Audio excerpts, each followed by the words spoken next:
What's going on, guys? It's Tomo Wrestling and welcome to Intergender Wrestling.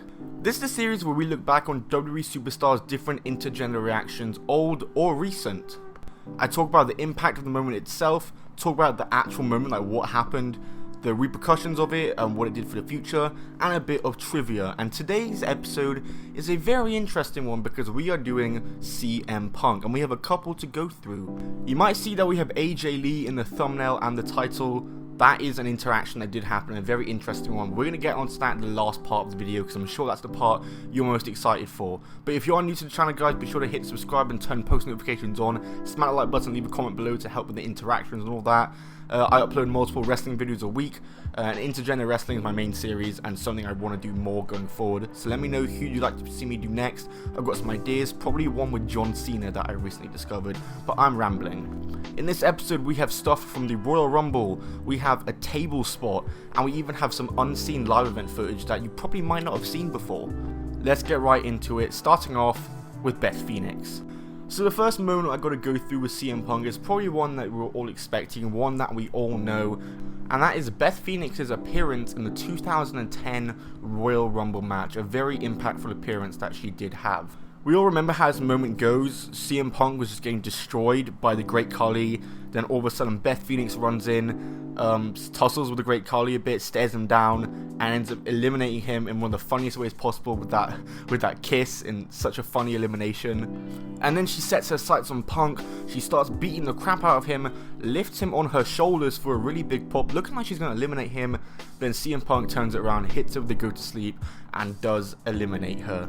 Yeah, this moment was so awesome. I remember watching this, I was about 9 years old, and I was not, knowledgeable of the likes of China and whatnot, and this is my first ever time I had seen intergender wrestling myself, and I thought it was so sick seeing Beth Phoenix just kick his ass. And this was a very important moment because it really was the first instance of full contact, non-comedy intergender, like a matchup in the PG era, because it was in 2010, and this was something that we probably wouldn't have expected to see for the time. And this was 10 years after China made her second Royal Rumble appearance in the Men's Royal Rumble in 2000, so it's been a long time since a woman had entered the Men's Royal Rumble, and I think this has helped for people like Karma to enter in 2012, and of course Nia Jax in 2019 when she entered was a really big moment too. Overall, this was a really good moment, and to be honest, I would love to see like a proper one-on-one match between these two, because I think Beth Phoenix was one of those people that she could have easily torn it up in the men's division. Like, it was so easy for her to do that, and the fact that she was so underutilized in the women's division just goes to show how badly used she really was, because she should have been dominant, she should have been a monster, but she lost the Divas Championship to Nikki Bella. And then next up we have the interaction I was talking about before with some unseen live event footage. Now this is so interesting. This took place in Auckland, New Zealand on I believe July 6th or July 7th 2011. So this was literally less than 10 days before CM Punk would win the WWE Championship against John Cena at Money in the Bank 2011 in one of the biggest matchups of all time and one of the best matches of all time. In fact, my favorite matchup of all time in WWE history. Basically what happened first is all these heels came out and started beating up John Cena, including CM Punk. They all started beating him up, and I'm going to go into more detail with this in a future John Cena episode because there were some women in there, a very interesting one that I need to talk about, but I'm rambling. But after that, some baby faces came in, including Evan Bourne, Alex Riley, Zack Ryder I believe was there, John Cena of course stayed there, and then you also had Kelly and Beth Phoenix once again. Basically, they all circled CM Punk like hyenas, and they just hit their finishing moves on him, including Beth and Kelly, which actually got quite a big pop from the crowd, and a really cool moment that only people in Auckland, New Zealand got to see this moment, so very interesting that this actually happened. It was completely out of character for like Beth Phoenix and Kelly to run in there, because they just had nothing to do with CM Punk whatsoever. I mean, at least Rey Mysterio, who was there, had feuded with him just a month prior, and like it was just so weird to see a lot of people there, like Alex Riley, Evan Bourne, Kozlov. What were they all doing there? And now we have got to the part of the video that I was talking about, the part with AJ Lee, probably the part that you all clicked on this video for because of the thumbnail and because of the title, which I don't actually know what they're going to be yet.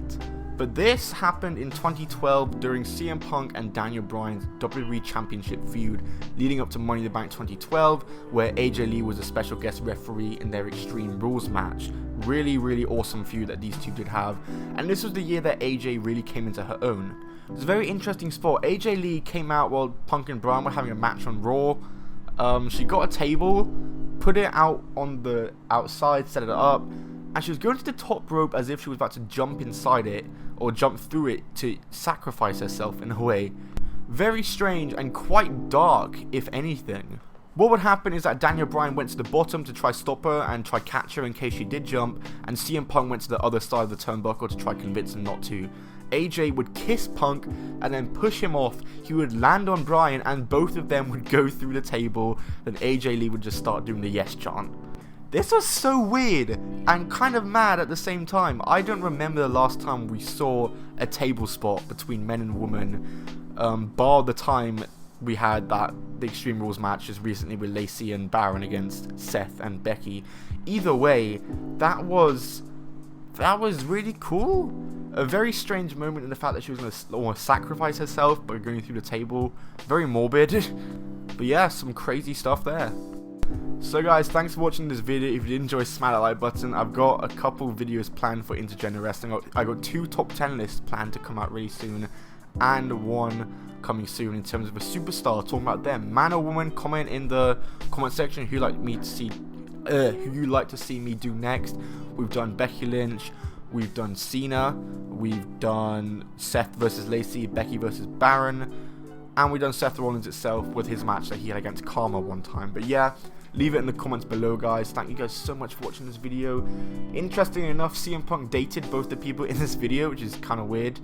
But yeah, again, thanks for watching. Subscribe and notifications on. Follow me on Twitter at Top 10 Wrestling. My Instagram is at I'm Tom Bell. Goodbye and keep on rolling.